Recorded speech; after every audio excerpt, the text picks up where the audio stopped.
Of course, the countdown to ArtPrize 2012, just almost over now. 1 day to go. And every year, the Grand Rapids Art Museum, where we're at right now, this is the venue to some of the most popular pieces of art in the competition, and this year, no exception. 24-hour News. Hey, Steve Kelso had an opportunity to get kind of a sneak peek. Yeah. Some of the pieces in here and around town today. What'd you see? Yeah, you know, this building is an absolutely spectacular place to view art, and that makes sense. After all, that's really what they built it for. But here in the last couple of years, the building has also become very important to ArtPrize competitors. In fact, in the last 2 years, 4 of the top 10 have come out of this building. You may remember this piece, 2010's ArtPrize winner, LaPorte and Cavalry, an 8-foot-tall pencil drawing that was done from a photograph LaPorte found in an antique store. Well, LaPorte is back here again this year, but he has some stiff competition. It's just really mesmerizing piece to watch. And to listen to. 2 turntables attached to pens, spinning, turning, churning out some very interesting pieces. It poses an interesting question from those who view it. They may question, well, is that really a work of art if a turntable drew it? So we invite those kinds of questions. Adonna Kerr says her entry, Elephants, is actually about people. It is a giant graphite work that is actually a work in progress.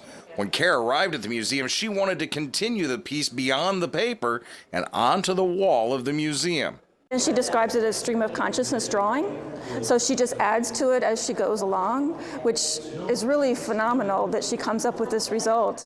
And once again, 2010 winner LaPorte is back at the Gram, this time with an even grander scale.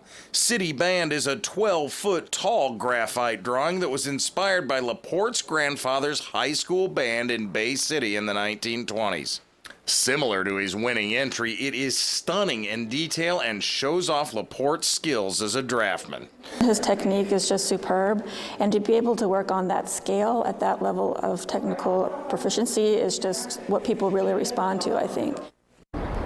So, of course, demand is high amongst artists to get their works displayed in this venue, and that's just one of the reasons we're thrilled to be down here broadcasting live throughout ArtPrize. Now, coming up tonight at 5:50, I'm going to give you an idea of just what it takes to pull all of this off. Back to you.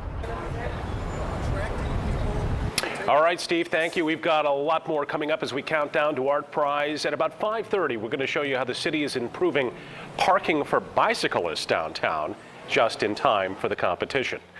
And today, our first newscast from the Graham studio. We'll give you an inside look at the show here, and we'll let you know what it takes to make this happen. A lot of people behind the scenes, of course, making us look nice and pretty. Well, the first of 13 free outdoor concerts, that starts tomorrow at the kickoff of ArtPrize. We want to invite you down. Join us from 11 until 1 every day for our Art Van concert series at Rosa Parks Circle. Opening up the series tomorrow, The Outer Vibe. You can find a complete list of all the bands at woodtv.com.